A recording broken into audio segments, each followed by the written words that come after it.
Dear students, welcome to online class with Hima. 9th Maths first chapter set language. Exercise 1.1 third sum.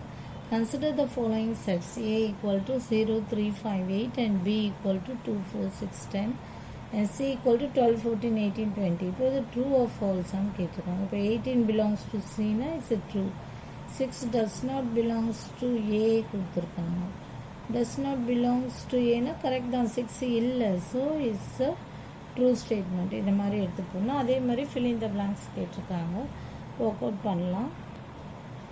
18 belongs to Cன்னு இதுக்கு 18 வந்து Cயில் இருக்குது, is true. 6 does not belongs to A. 6 is belongs to 6 வந்து does not belongs to Aல 6 இல்லை, அது correct தான். does not belongs to Aன்னு கொடுத்துருக்காங்க, so it's a true statement. 14 does not belongs to C கொடுத்துருக்காங்க. 14 belongs to C தான், it does not belongs to Cன்னு கொடுத்ததால it's a false statement. Next 10 belongs to B.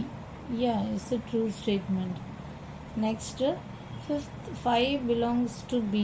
இல்லை, இது false. 5 வந்து Bல இல்லவே இல்லை, so it's a false statement. 0 belongs to B. இல்லை, இதுவும் false because 0 வந்து Aல தான் இருக்குது, it does not belongs to B. Next fill in the blanks. 3 belongs to என்ன? 3 belongs to A. A தானே, 3 வந்து Aல தான் இருக்குது, ஓகே. அண்ட் 14 belongs to என்ன? C. Cல தான் 14 இருக்குது. and then 18 belongs to what? 18 belongs to B ஆன்னு கேட்டிருக்காங்க.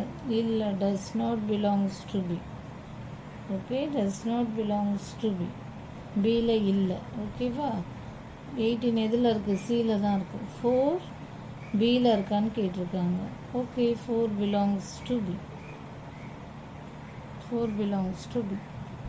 ஓகே, அவ்வளோதான். 18 does not belongs to B. 4 வந்து belongs to B. ஓகே, அவ்வளோதான் இந்த sum. Thank you. For more videos, please subscribe our channel.